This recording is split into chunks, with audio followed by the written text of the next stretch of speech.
Ipinasok ng Sandigan Bayan ng not guilty o hindi pag-amin sa kasalanan para kay Senador Bong Revilla at sa kanyang kapwa-akusado matapos silang tumangging magbigay ng formal na sagot sa sakdal sa kanilang arraignment sa kasong malversation at falsification of public documents. Samantala, pinagbigyan ng korte ang hiling ng kampo ng senador na muling imbestigahan ang kaso. Narito ang detalye mula kay Kai Villan.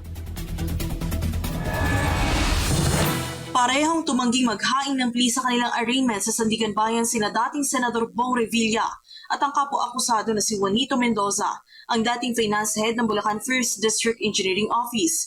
Ang kaso ay may kaugnayan sa umani Ghost Flood Control Project sa Bulacan na nagkakahalaga ng mahigit 72 milyong piso.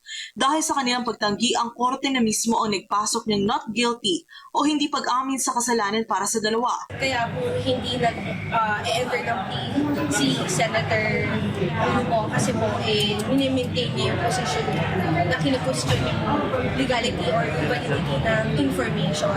And so para makapag-avail pa siya ng mga remedies. Sa kabila nito, nakakuha ng paborableng desisyon ang kampo ni Revilla matapos payagan ng korte ang kanilang motion for leave of court. Ibig sabihin, pinapayagan ng korte ang dalawa na makapaghain ng motion for reconsideration sa ombudsman hinggil sa kasong isinampa nito. Binigyan naman ng korte ang ombudsman ng 60 araw para maglabas ng desisyon. As we have maintained, meron pong violation po ng due process sa parte ni Senator Bong. Ayon sa tagapagsalita ng kampo ng dating senador, may tinatayang 700 pahina ng reklamo at mga dokumento ang hindi na ibigay sa kanila noon. Kaya't hindi ito nasagot ni Revilla sa preliminary investigation. Kaya humihingi siya ng pagkakataon na harapin itong mga charges na ito na hindi pinasagot sa kanya dati. Kumpirmado maghahain ng petition for bail ang kampo ni Revilla at itinakda ng korte ang deadline para dito sa Pebrero 20.